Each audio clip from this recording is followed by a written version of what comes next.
Kannur central ജയിലിൽ നിന്ന് തടവുകാരൻ jail ചാടി. കോയോട് സ്വദേശി TC ഹർഷാദാണ് രക്ഷപ്പെട്ടത്. ലഹരി മരുന്നു കേസിലെ പ്രതിയാണ്. ഫെലിക്സ് ഉണ്ട് വിവരങ്ങളുമായി. ഫെലിക്സ്, എങ്ങനെയാണ് പ്രതി ജയിൽ ചാടിയത്?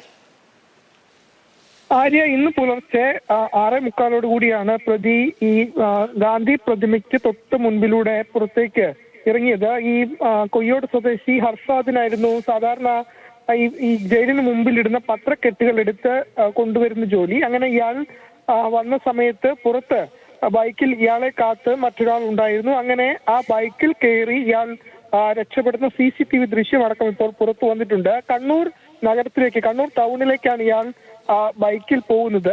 ഈ ബൈക്കിന്റെ നമ്പർ അടക്കം വ്യാജമാണ് എന്നതാണ് പോലീസ് ഇപ്പോൾ മനസ്സിലാക്കുന്നത്. ഏതായാലും ഈ പ്രതിയെ ഇതുവരെയും പിടികൂടാൻ കഴിഞ്ഞിട്ടില്ല.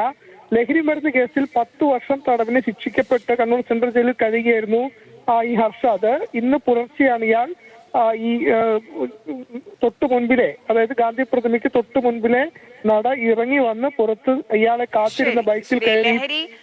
ലഹരി കേസിലെ പ്രതിയാണ്. 10 വർഷം ജയിൽ ശിക്ഷയുണ്ടായിരുന്നു. ആ പ്രതിയാണ് ഇങ്ങനെ ജയിൽ ചാടി സുഹൃത്തിന്റെ കൂടെ ബൈക്കിൽ കയറി ഇപ്പോൾ രക്ഷപ്പെട്ടത്.